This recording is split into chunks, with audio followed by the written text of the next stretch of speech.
First question, identify the given topology and determine how many cables and ports are required to have such network. First of all তোমাকে এখানে কোয়েশ্চেনে বলা হয়েছে যে এই যে পিকচারটা তোমরা দেখতে পারতেছো এইখানে এই পিকচারটা কোন টপোলজির। সেটা কিন্তু খুব ইজি, এটা হচ্ছে আমাদের রিং টপোলজি। তো আমরা প্রথমে অ্যান্সারটা কিন্তু ইজিলি দিতে পারলাম, এটা হচ্ছে আমাদের রিং টপোলজি। ওকে, এখন এখানে বলতেছে যে কি how many cables and ports R required to such network, অর্থাৎ এই নেটওয়ার্কটা ক্রিয়েট করতে, এই টপোলজিটা ক্রিয়েট করতে টোটাল কতগুলি কেবলের প্রয়োজন পড়েছে এবং কতগুলো পোর্ট, টোটাল কতগুলো পোর্ট এই নেটওয়ার্কের মধ্যে রয়েছে। তো এই পিকচারটা দেখে কিন্তু বোঝা যায় যেখানে কয়টা কেবল লাগতেছে, একটা কেবল, দুইটা কেবল, তিনটা কেবল, চারটা কেবল, পাঁচটা কেবল, ছয়টা কেবল, তাই না? তারপর হচ্ছিল পোর্ট কয়টা করে লাগতেছে, প্রত্যেকটা ডিভাইসের কয়টা করে পোর্ট লাগতেছে, দুইটা করে পোর্ট লাগতেছে। এটা কানেকশন, এটা আর অন্য একটা ডিভাইস থেকে আসছে।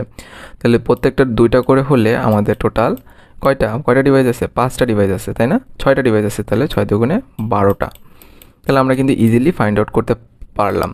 তো এই যে কোনো রিং টপোলজির তোমার কতগুলি কেবল লাগবে এবং কতগুলো পোর্ট নাম্বার হবে টোটাল নেটওয়ার্কে, সেটা আমরা কিন্তু আরও ফর্মালি বের করতে পারি এইভাবে, এই টেবিলটার সাহায্যে। তো এখানে দেখো আমরা এই ফিগারটা যদি একটু দেখি, যেখানে আমরা দুইটা কম্পিউটার দিয়ে একটা রিং টপোলজি ক্রিয়েট করেছি এবং ফিগারটা দেখতে এরকম লাগছে।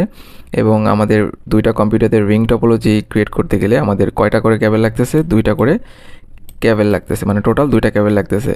এবং দেখো কোনো কম্পিউটারের পোর্ট কিন্তু খালি নেই, দুইটা করে পোর্ট অবশ্যই ইউজ হচ্ছে। সুতরাং প্রত্যেকটা ইন্ডিভিজুয়াল কম্পিউটার বা নোডের পোর্ট সংখ্যা কত, 2। আর তাহলে টোটাল ডিভাইস কতগুলো রয়েছে, দুইটা রয়েছে। তাহলে সুতরাং অ্যান্সার আমাদের টোটাল পোর্ট নাম্বার কত, 4। তো এখন এই টেবিলটা দেখো, টেবিলটা দেখলে তুমি যে কোনো ধরনের রিং টপোলজির পোর্ট নাম্বার পোর্ট কতগুলি লাগবে এবং কেবল কতগুলি লাগবে সেগুলি ইজিলি ফাইন্ড আউট করতে পারবা এবং স্ট্রাকচার আকারে এক্সামে রিপ্রেজেন্ট করতে পারবা। তো নাম্বার অফ নোডস, অর্থাৎ তোমার টপোলজিতে কতগুলো ডিভাইস রয়েছে, যতগুলো ডিভাইস থাকবে ঠিক ততগুলো তোমার কেবল থাকবে, এই জন্য এখানে n=n দেওয়া আছে। এবং নাম্বার অফ পোর্ট সংখ্যা অলওয়েজ কী হবে, 2 হবে, ঠিক আছে? প্রত্যেকটা ইন্ডিভিজুয়াল ডিভাইসের পোর্ট সংখ্যা অলওয়েজ 2 হবে। এবং এই দেখো, তুমি যদি নাম্বার অফ নোডের সাথে নাম্বার অফ পোর্ট সংখ্যা গুণ করো তাহলে দেখবা যে কি তুমি এটা পাইছো, সেটা হচ্ছে কি টোটাল পুরো নেটওয়ার্কে কতগুলো পোর্ট লাগবে সেটা তুমি ইজিলি ফাইন্ড আউট করতে পারবা। তাহলে তিনটা ডিভাইস হলে আমাদের কেবল সংখ্যা কত, 3। এটা তো অলওয়েজ 2, কারণ প্রত্যেকটা কম্পিউটারে দুইটা করে অনলি পোর্ট ইউজ হবে। এবং আমরা যদি 3-এর সাথে 2 গুণ করি তাহলে আমরা টোটাল পোর্ট নাম্বারটাও পেয়ে যাচ্ছি। সুতরাং আমরা বলতেই পারি আমাদের রিং টপোলজিতে যদি n সংখ্যক ডিভাইস থাকে তাহলে আমাদের কেবল সংখ্যা কত হবে, n, এবং number of port for individual device is always 2 and total number of ports in the network will B 2 × n। ওকে, তো এই ছিল আমাদের ফার্স্ট কোয়েশ্চেনের অ্যান্সার। এবং যে কোনো রিং টপোলজির অ্যান্সার কীভাবে করতে হয় সেটা আমরা শিখলাম।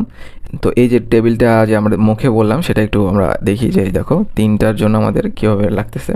তো আমরা লাস্টেটা দেখি, যেমন এখানে দেখো যে আমাদের 4টা ডিভাইস, 4টা করে কেবল লাগতেছে এবং টোটাল 8টা করে আমাদের পোর্ট হবে, ঠিক আছে? তো আমরা যদি আমাদের কোয়েশ্চেন 1-এর অ্যান্সারটা একদমই ফর্মালি সলভ করি, অর্থাৎ আমাদের এক্সাম পেপার আমরা কীভাবে লিখবো, ধর এই কোয়েশ্চেনটা আসছে, তখন আমরা কী লিখবো, ফার্স্ট কোয়েশ্চেনটা আমাদের কি, এটা কী ধরনের টপোলজি, সেটা আমরা লিখবো কি, টপোলজি, রিং টপোলজি। তারপর আমাদের বলছে কি determine how many cables and ports R required for this network. তো এখানে আমাদের সূত্রগুলি লেখা আছে। সো ফার্স্ট অফ অল আমরা লিখবো n=6, যেটা মানে আমাদের টোটাল নোড সংখ্যা 6, number of cable will be 6 and total number of তোমার এই যেটা total number of ports in the network will be কি, n × number of ports per device. Okay, তো n=2 and number of ports per device = 2, তাহলে আমাদের কি total number of ports in the network will be 12। এভাবে তুমি formally এক্সামের পেপারে লিখতে পারো ম্যাথ আকারে।